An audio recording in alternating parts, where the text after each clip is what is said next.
je de game gekeken? Ja, dat was dan zo lekker. Heeft zij het gekeken? Aan mijn party eten en praten. Eten en vervet. Een paar de game gebellen. Niet eens stupid, eten om data te koop. We streamen altijd de game.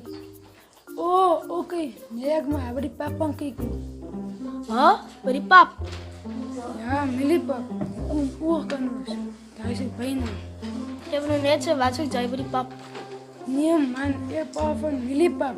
Hij blijft me langs boos. Hij oer me de geelka.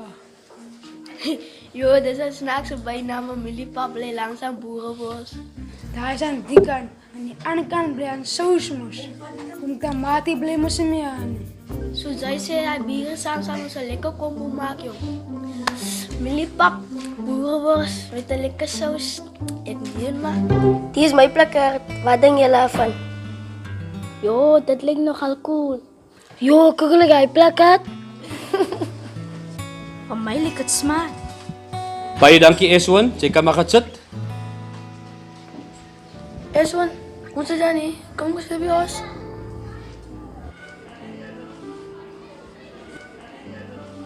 Eswan nog eens bij haar, zeg gelijk jelle. Dat is wat jullie gaan doen natuurlijk.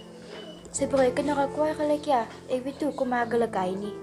Hulle moet vir hom sorry gaan sê voor toch. Nee, wat se voor toch? Hulle maak nou asof het leven dood was. Hierso, is lekker chilpel en koelaf. Asseblief. Kyk nou kom, vat sy sommer voor. Baie Caitlin. Klink niks so na my doen nie. Ai. Ek so my naam met almal veel sorry sê. Dit was met 'n joke, die plakkaat was daar regtig mooi. Oké, dankie, nou wil ek aan baie beter. Die man het bedoel om vir jou te kritiseer. Julle, 'n mens maak nie stelle jokes nie. Dit kan nie pas ons gevoel ons lelik seer maak. Almal vat jy altyd iets as 'n jokie. Kom ons bou mekaar ieder op.